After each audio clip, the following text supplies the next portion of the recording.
tahu Bi, rasanya kerjaan makin banyak, terus apresiasi minim, gaji tetap, lembur juga nggak dihitung. Aku ngerti, tapi mungkin bisa sampaikan ke atasan. Mungkin Aski bisa mendengar kita dengan baik. Baik teman-teman, saya dengar beberapa karyawan merasa kurang termotivasi. Mari kita bicara. Ya, saya juga suka pekerjaan ini, tapi saya merasa kurang dihargai. Kadang ide kita juga nggak dipertimbangkan, dan penghargaan cuma buat orang yang terlihat sibuk. Tapi kamu punya target mungkin, ini perusahaan itu butuh hasil yang cepat. Saya mengerti kedua pihak ya, Syah. Mungkin kita bisa mempertimbangkan sistem penghargaan yang lebih adil, tidak hanya berdasarkan hasil, tapi juga ide dan usaha.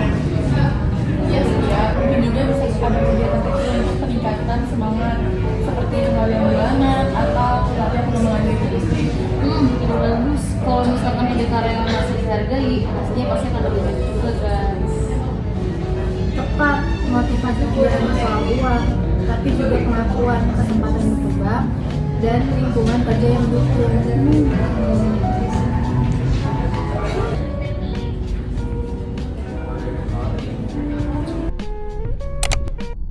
Oh, suasana kerja sekarang beda banget ya. Ada employee demon dan ada sesi sharing ide tiap Jumat. Bener banget, ini semua berkat kerjasama kita semua. Kita motivasi karyawan itu nggak cuma dari perintah, tapi penghargaan juga penting. Benar, karyawan yang puas dan termotivasi akan bekerja dengan hati. Itu kunci keberhasilan perusahaan.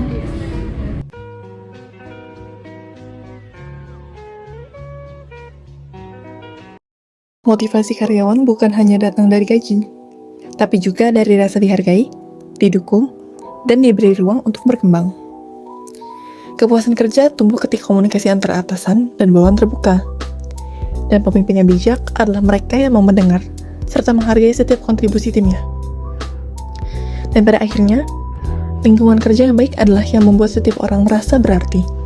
Karena disitulah semua hal besar dimulai.